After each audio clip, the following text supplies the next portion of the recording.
Muy buenas tardes, amigos. Nuevamente su amigo y abogado Luis Lex para presentar este cuarto capítulo de su programa y podcast Charlas con Inteligencia Artesanal, en donde los seres humanos somos los que tenemos la última palabra. Como siempre, para hablar de temas relevantes, tenemos a un invitado de lujo. Es el doctor en Derecho Emilio del Río Pacheco, quien además de ser corredor público, es titular de la correduría número 4 en la ciudad de Mérida, Yucatán, director de la compañía Hunterman en Mérida, presidente del Colegio de Corredores Públicos en Campeche y consejero nacional de corredores públicos en México. Y el tema relevante de hoy es que vamos a hablar sobre las últimas reformas que se realizaron el 30 de junio, especialmente una que nos interesa mucho, que es la que está en controversia, la ley antilavado. Pero para no dar más preámbulos, vamos a comenzar. ¡Ánimo! Emilio del Río Pacheco, ¿cómo estás? Muy bien, Qué muchas gusto gracias, tenerte por acá. Igualmente. Bien, encantado de poder compartir con tu público y contigo estos temas. La verdad, muy interesante siempre. Yo te sigo en redes y la verdad que muy contento de Pues ya los abogados nos volvimos también abogados y creadores de contenido. Hay muchísimos colegas que estamos en la misma situación porque las reformas y esto nos llevó a presentarnos ante la sociedad para que mostremos lo que hacemos. Exactamente. Yo creo que ahora, tratando de buscar el sentido positivo de estas reformas y todo este cambio de estructuras y paradigmas, creo que dentro de lo positivo es que estamos abriendo nuevos canales de oportunidad, nuevas opciones para poder exponer lo que se sabe y cómo se hace. Y creo que al final del día, si somos proactivos y vemos las oportunidades, el que va a salir ganando al final del día va a ser el ciudadano. Estamos acercando las leyes a la gente, ¿no? Sí, bueno, esa es la idea, pero bueno, ahora es una parte, ¿no? Como tú sabes, la abogacía es un binomio, ¿no? Entre el que procura o administra justicia y el abogado, ¿no? Entonces el abogado solamente es quien mueve el engranaje y el engranaje justamente es el Estado. Entonces nosotros sí, claro, estamos atendiendo a esa parte y a esa responsabilidad, pero quien realmente tiene la última palabra, pues es el juez, ¿no? Y entonces, siempre, así es. Y sobre todo la Constitución. Bueno, claro, obviamente la Constitución es la base de todo. Ojalá se respeta, ojalá se siga respetando sobre todo eso. Bueno, si no se sigue cambiando, entonces sí, sí. Quizás porque, bueno, ahora hemos atendido a temas realmente complicadísimos, como con la última reforma, donde se pretende que cualquier modificación que haga el legislativo no va a poder proceder ningún amparo, ni contra leyes, ni si es un tema de forma, si es un tema de fondo, no importa, va a poderse pasar todo. Supongamos que de pronto se aprobara una reforma constitucional sin mayoría calificada. Y entonces, bueno, estamos atendiendo a una situación en la cual ya no se podría considerar eso como inconstitucional porque fue aprobado por el Congreso, ¿no? De hecho, la constitucionalidad de las normas o de las reformas es lo que está en peligro, que es lo que nos protegía como ciudadanos. Exactamente. A las mayorías. O sea, el principio de legalidad es uno de los elementos que ha sido, bueno, de forma de los más atacados dentro de estas, digamos, tsunami legislativo, ¿no? No, y no solo eso, y es lo que te quería comentar. La última vez que te vi, teníamos un México distinto del que hoy, 6 meses, 7 meses ya después, se han venido un tsunami de reformas a la ley que han sido 16 hasta ahorita. En una semana. De forma, en sesiones extraordinarias, al vapor, sin consenso. Sí, esto ha sido terrible, realmente, para los que nos gusta el constitucionalismo y obviamente el tema legislativo, es inverosímil en realidad que se hayan hecho reformas constitucionales en periodos extraordinarios. Así es. Sin ni siquiera una discusión. O sea, realmente no se dio vista al público, a la sociedad. No está en algunas de las propuestas. No están en las páginas, no se pueden acceder. Incluso además, por inteligencia artificial estuve buscando y especifica Cloud que por robots están bloqueadas las páginas. Es correcto, así es. Entonces, eso es realmente inverosímil, como te decía. No, nunca antes en la historia legislativa de este país se había había sido tan oscura la reforma de nada, de ninguna norma, de ninguna constitución. Bueno, es la misma constitución al final del día, pero ninguna de las anteriores constituciones como algunos tratadistas las consideran, ¿no? Y en ese sentido, si lo vemos de manera focalizada en cada una de las reformas, porque son leyes de telecomunicaciones, son leyes materia penal, fiscal, antilavado o prevención del delito, pero si lo vemos en global, podemos encontrar como mucho más. Y no trato de ser conspiranoico, pero todas estas reformas fast track están conectadas, están concatenadas, y es lo que a mí me hace mucho ruido. ¿Por qué todas tan rápido? Todas están ligadas, todas conforman como un mismo ente de control. Y no sé cómo lo veas tú, pero yo pienso que México se está alineando con algo más. No creo que a la presidenta y a su gabinete se le haya ocurrido aventar todas las reformas en tan pocos meses. Digo, son reformas de cualquier, perdón que te interrumpa, de cualquier forma, una iniciativa no se construye en 5 minutos. Exactamente. En una semana no se puede hacer. Entonces, esto es un paquete de reformas que ya se tenían. Y obviamente se esperó el momento político para poderlo hacer. El espíritu, si me permites la expresión, sí, claro, legislativo de estas iniciativas es en materia de seguridad. Sin embargo, si observamos todo el espectro completo, vamos a poner un ejemplo, el Julio César Chávez Jr. Okay. Se tenía una orden de aprehensión contra él desde hace 2 años. ¿Pero en México o en Estados Unidos? No, en México. Ah, okay. Y entonces... O sea, había una carpeta de investigación. Claro, y es una persona pública que daba entrevistas, que claro, sabía todo el mundo dónde vivía, todo. Entonces, ¿por qué no se ejecutó esa orden de aprehensión? Y el Estado necesitaba todo esto, o sea, para poder, todas estas reformas, para poder aprender a una persona como él. Y en ese sentido, las reformas del 2014 ya permitían las geolocalizaciones, ya permitían poder acceder a los datos personales a través de la radiocomunicación o de la telefonía celular.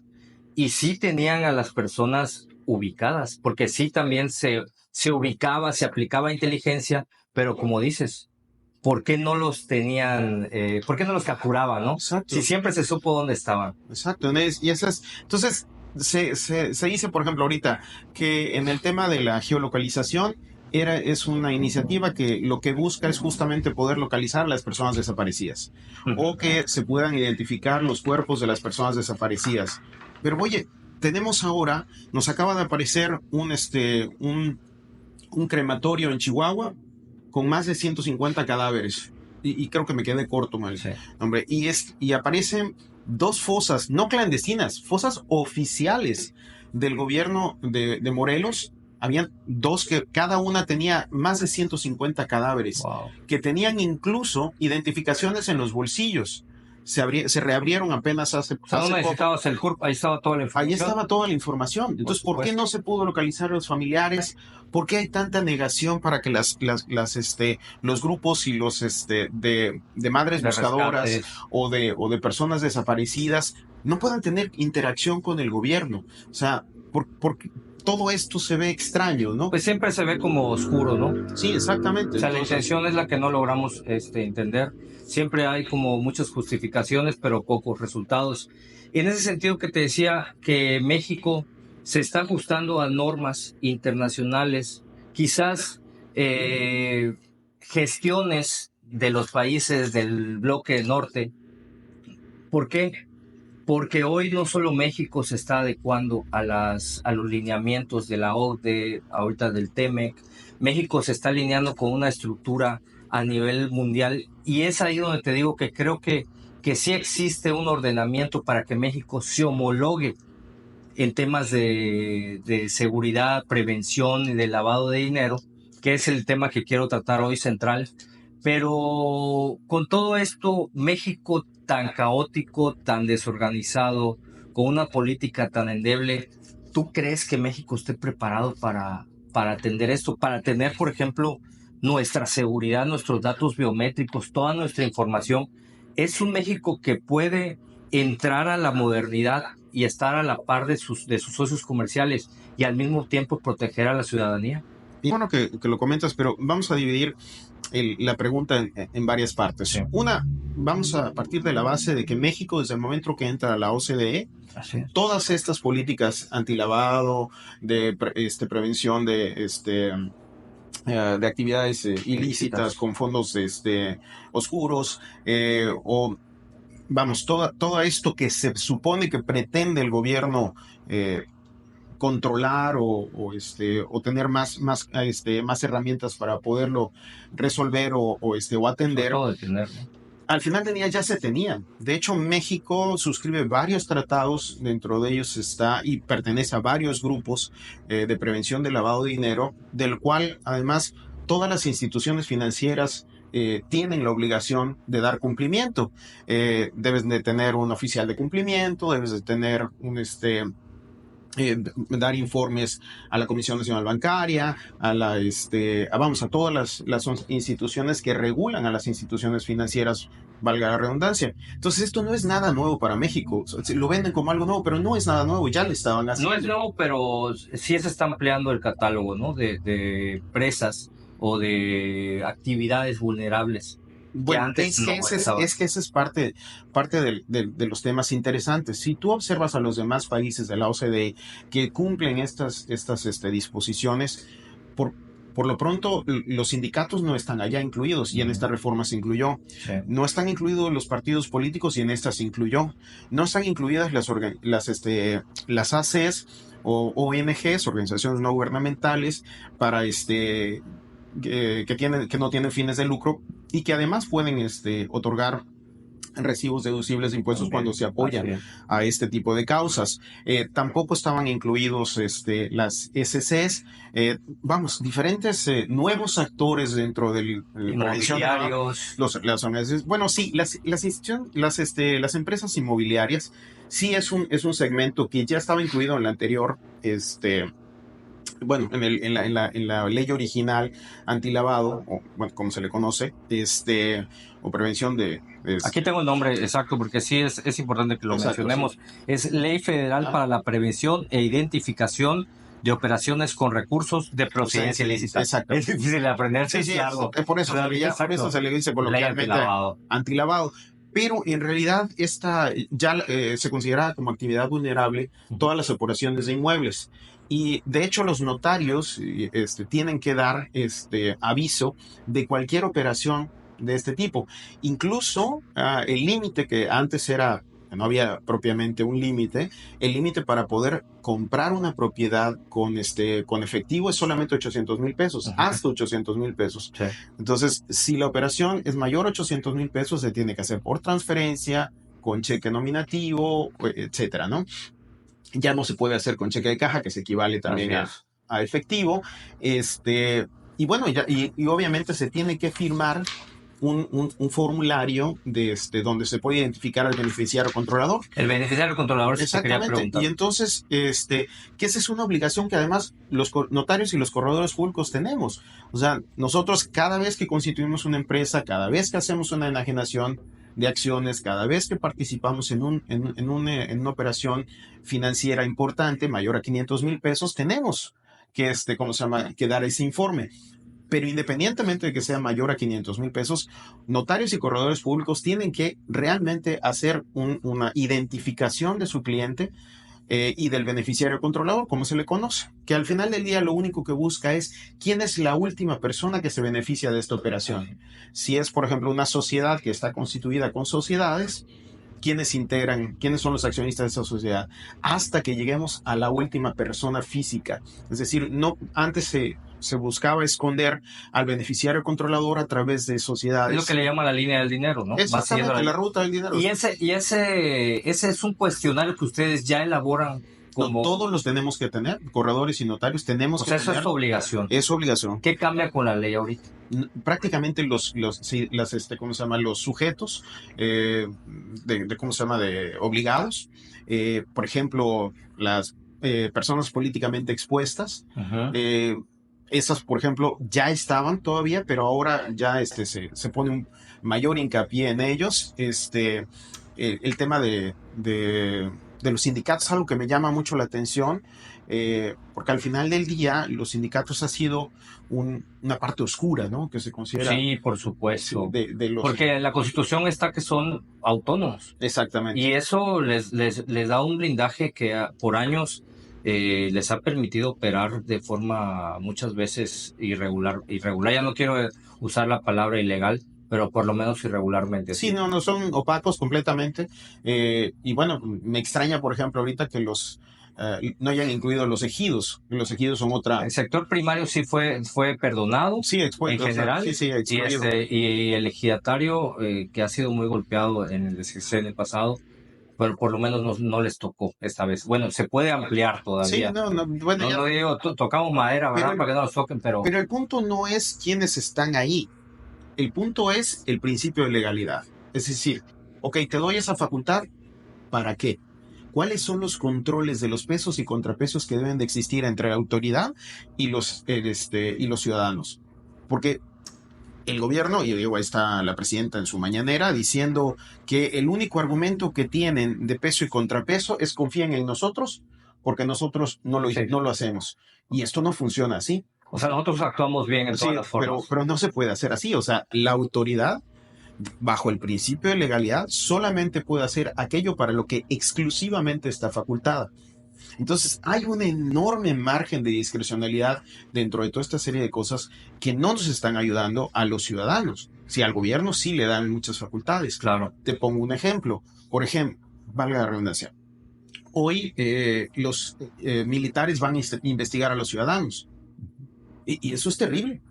Porque Claro. además los militares solamente pueden ser juzgados ¿cómo se llama? En juzgados militares. Ujú. Bueno, y si estamos dentro de esta reforma maravillosa de la judicatura, ¿por qué no se eligió a los jueces militares? Solamente a los jueces civiles. Técnicamente debieron haber estado incluidos Ya también. pueden incluirse quizá en 2 No, años. tendrían que incluirse. Exacto, tendrían que incluirse. Entonces, ahora resulta que si estos militares que van a investigar a los ciudadanos, con toda la discrecionalidad que la milicia le otorga, pues resulta que ahora ellos van a ser juzgados por jueces militares y no van a ser juzgados por jueces civiles, cuando en realidad pues todo debería ser de naturaleza civil.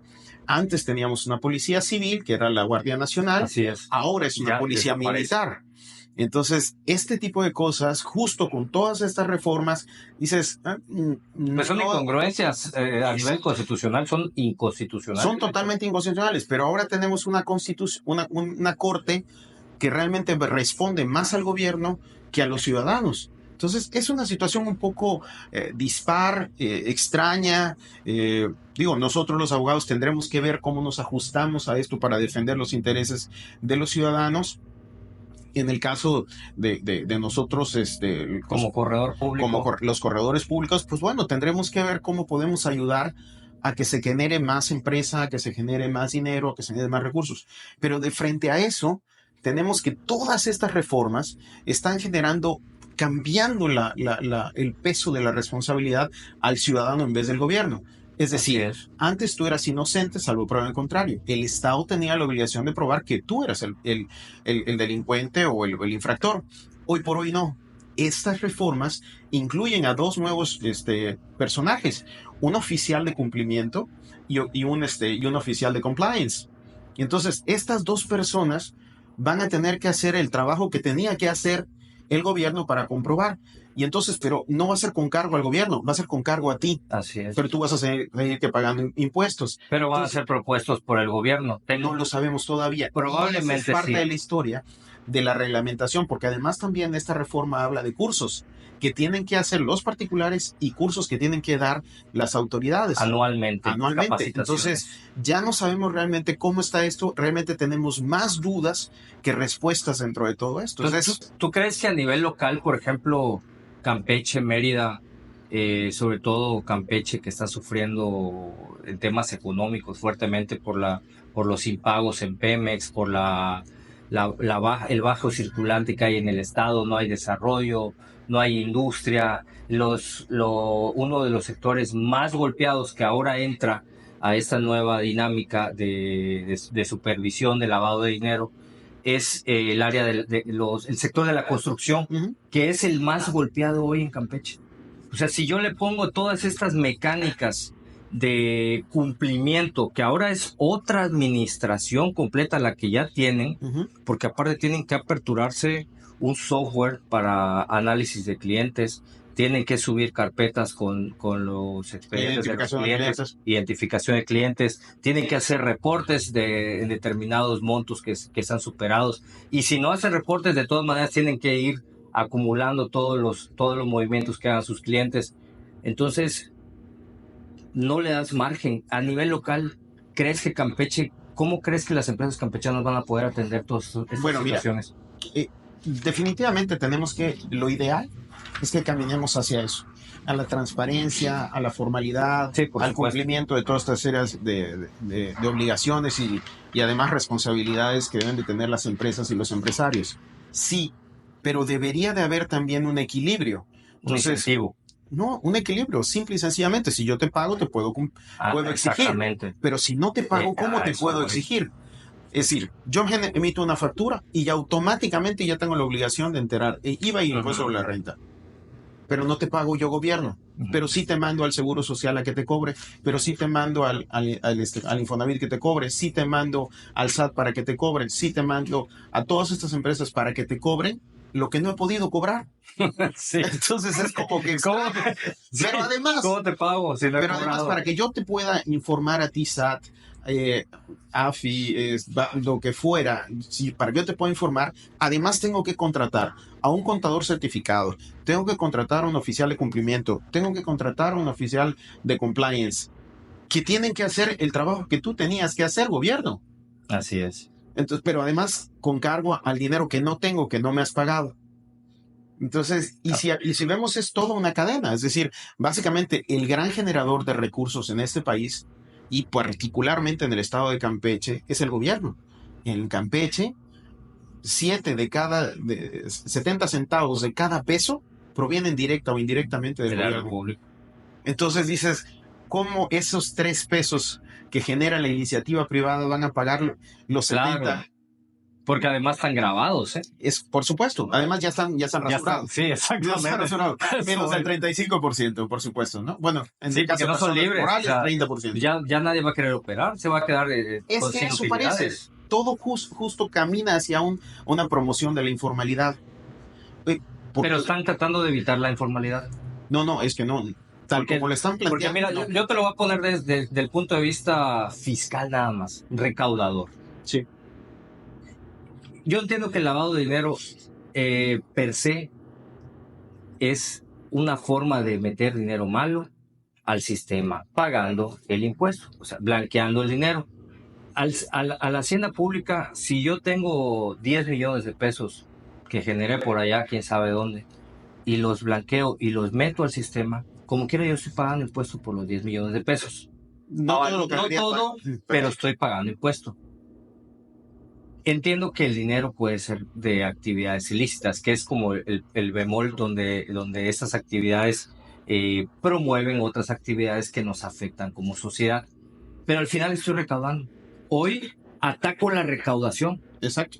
De una manera frontal y también indirecta, porque si no pagas, como dices, no le pago a mis proveedores en temas de salud, IMSS, obras públicas, CFE, Pemex, el empresario que está generando el empleo, que está pagando impuestos, que paga el seguro social, que paga ISSSTE, que lo tienes ahorcado, porque claro, la verdad tienes ahorcado al empresario.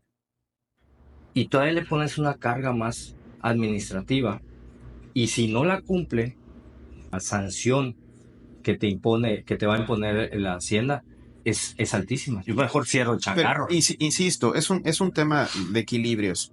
Por ejemplo, las empresas que cumplen estas obligaciones en los países de la OCDE provienen de países que tienen un crecimiento mínimo del 4% anual.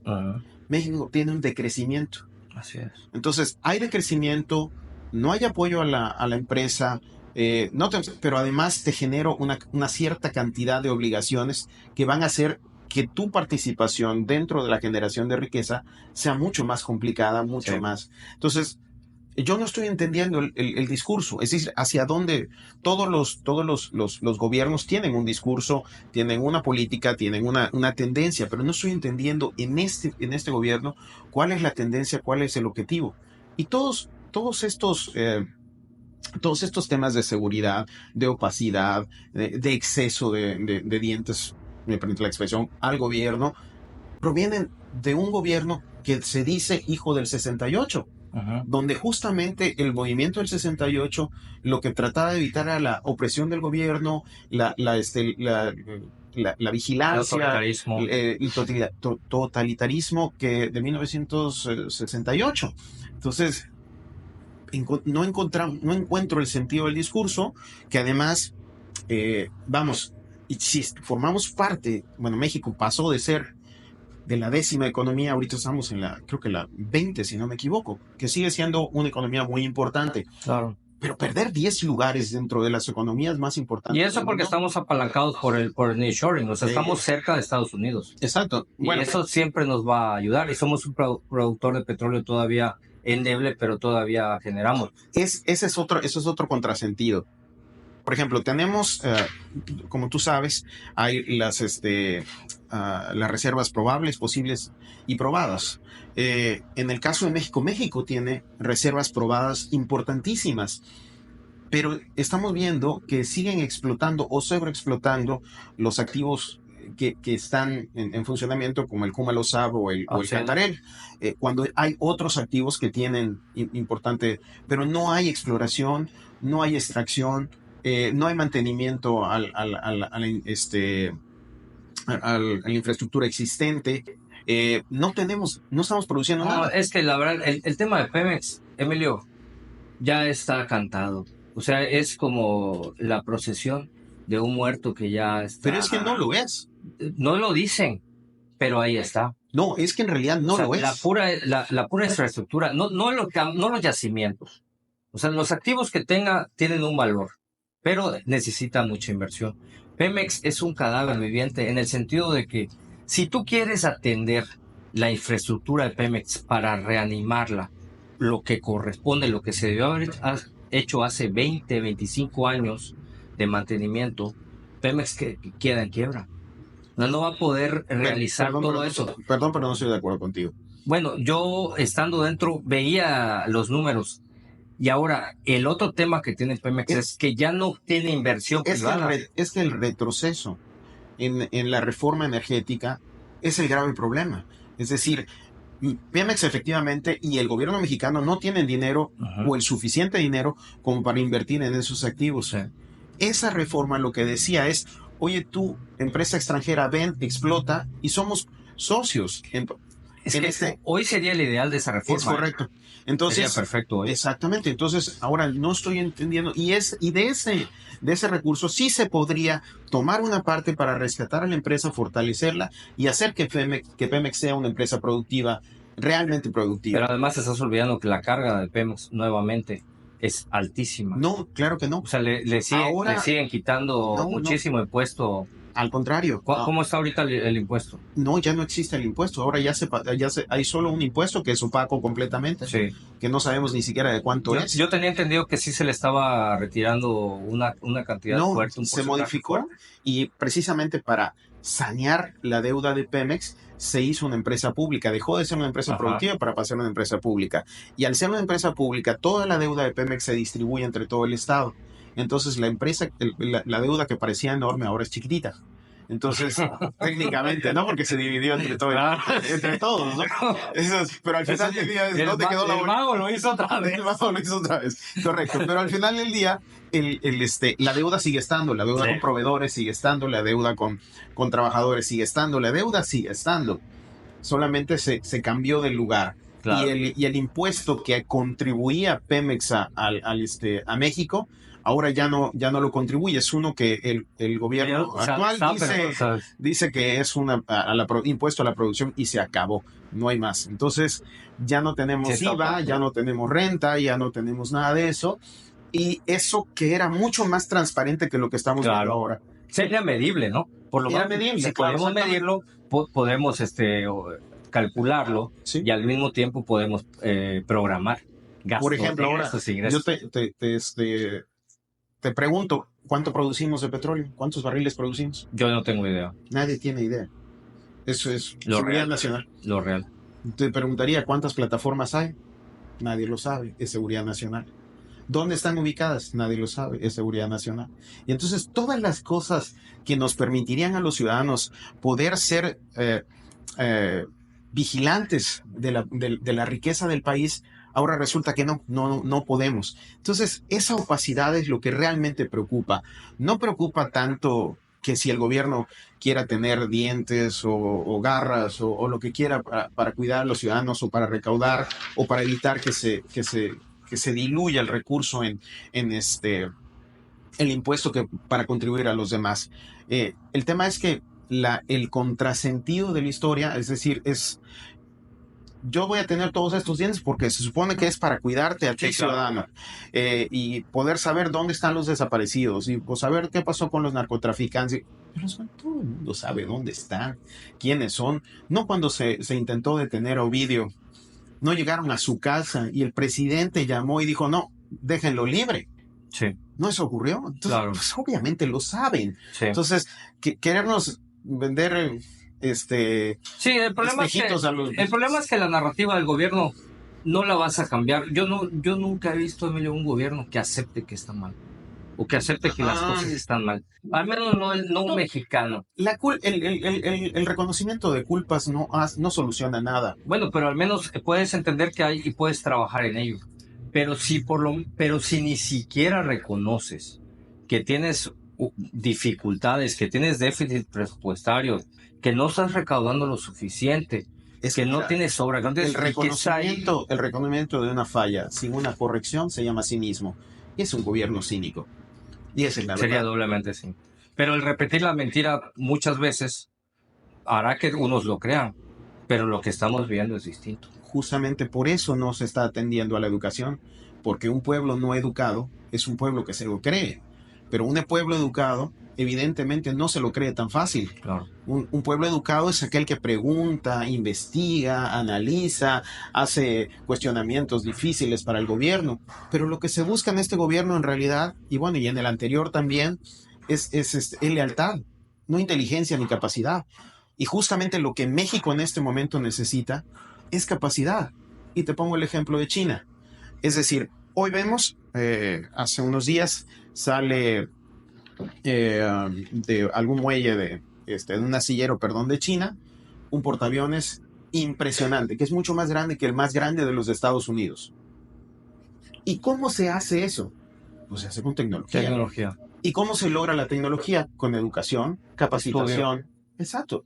Entonces, ¿por qué queremos entonces venderle a los mexicanos el regreso al pasado? Es decir, a los aztecas, a los mayas. Claro. Entonces, que sí, fueron un pueblo muy inteligente, muy todo lo que tú quieras, pero no es el México de hoy.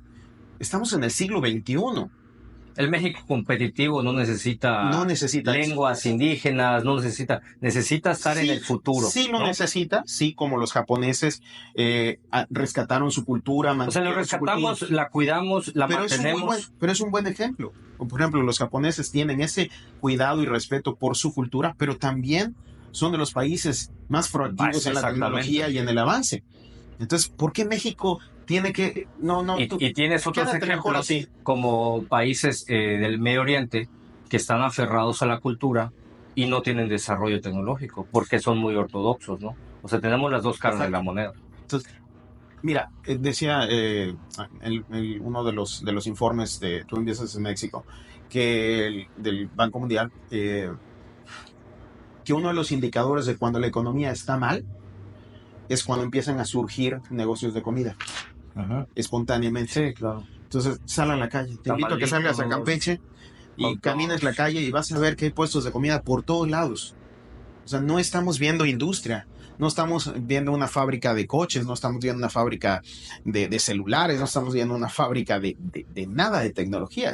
Ni siquiera una fábrica de software que implica más inteligencia incluso algunas de las empresas pequeñas, pero empresas tienden a cerrar hoy. ¿O están cerrando algunas? Casi todas se están cerrando. Es decir, tenemos un decrecimiento importantísimo en la economía en Campeche. Entonces, y en México en general, pero particularmente en Campeche, donde 7 de cada 10 pesos provienen del gobierno, pues entonces imagínate tú cómo estamos. Oye, Emilio, y ya en los temas de...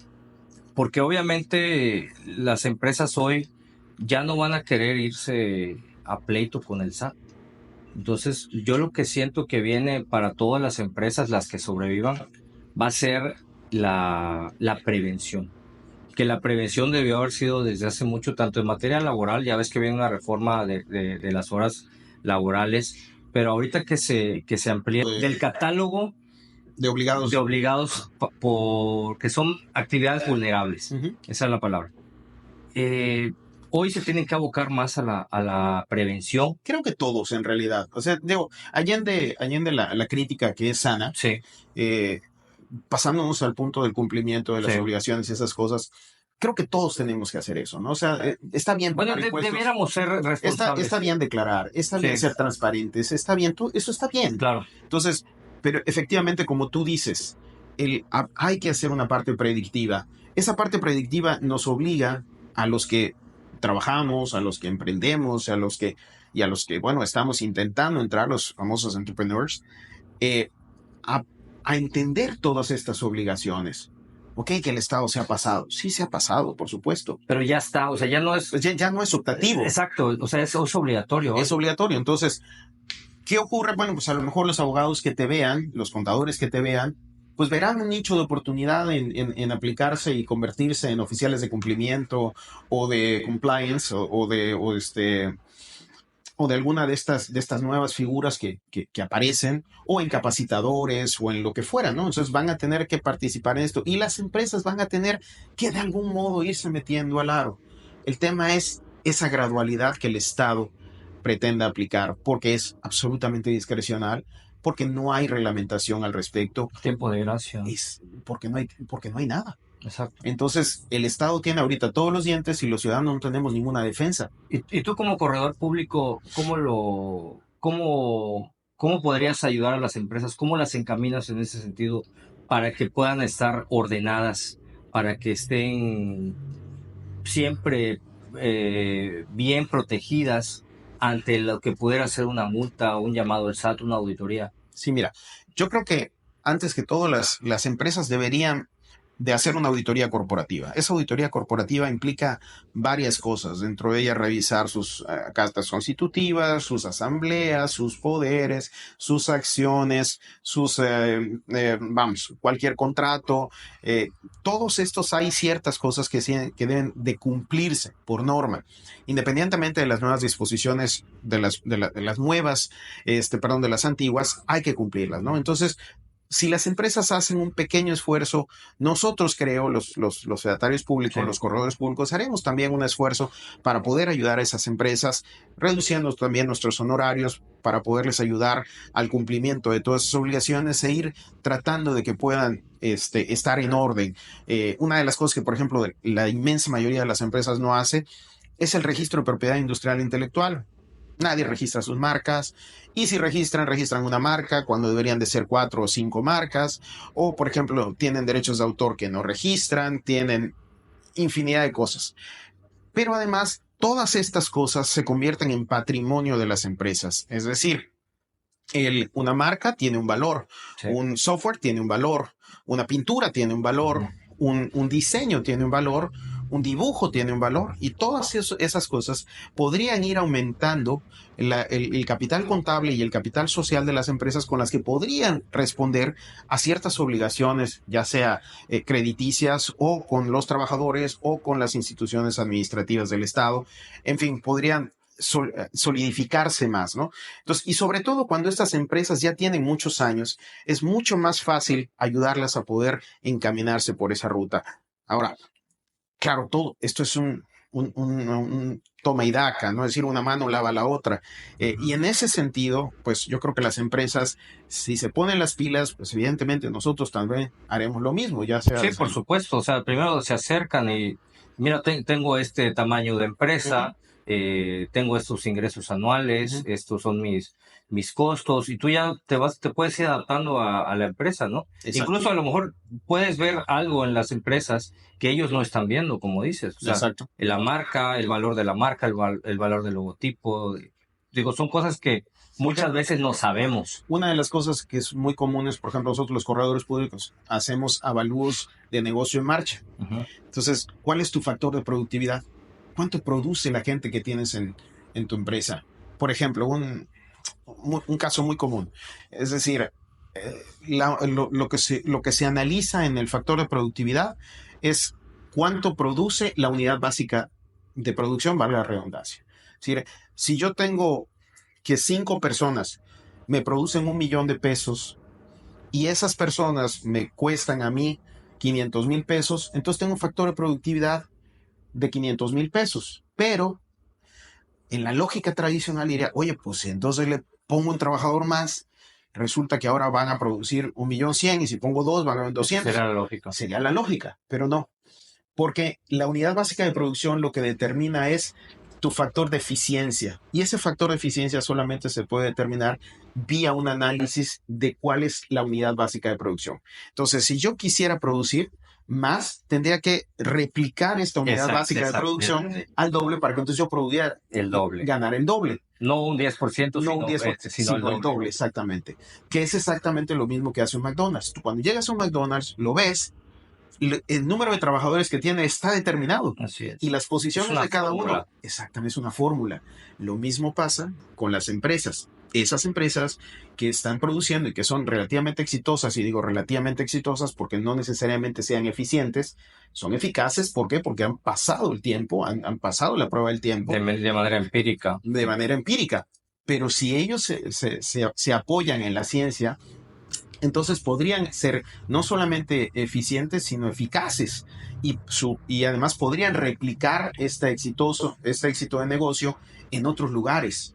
Y si a eso le sumamos todos los elementos con los que podemos apoyarles para que puedan tener un mayor valor contable, un mayor valor accionario, un mayor valor social, entonces pues evidentemente la posibilidad de que prosperen sería mucho mejor. Claro. Y creo que Campeche tiene muchísimo talento, muchísimo. Yo siempre he dicho que para los que les gusta un poco la comparación, Campeche es el New Hampshire de Estados Unidos. Es decir, es lo que pasa en Campeche es el promedio de lo que pasa en el país.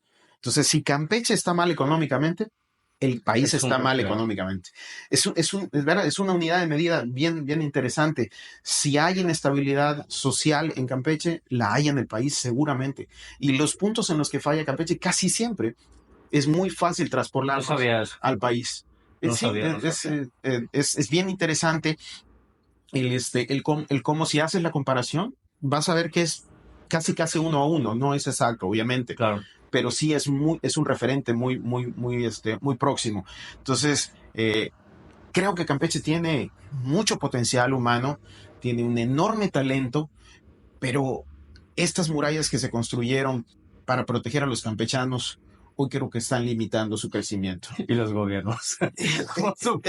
Es que me acuerdo de una parte del libro de Marco Polo, cuando Marco Polo se encuentra con el emperador chino y le dice, oiga, ¿a qué le tiene miedo China que construyó estas murallas? Dice, no, China no le tiene miedo a nada.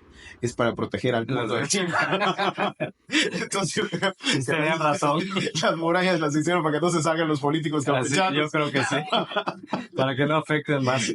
Pues, Emilio, me dio mucho gusto tenerte aquí. Espero que no sea la última vez. Este es nuestro cuarto episodio de Charlas con... Somos Inteligencia Artesanal, porque no somos artificiales. Al final somos seres humanos y nosotros controlamos este asunto, dictamos y decimos qué se hace y qué no se hace. Pues yo encantado de estar contigo y de verdad, muchas gracias por invitarme. Gracias, Emilio, que estés bien. Saludos. Nos vemos la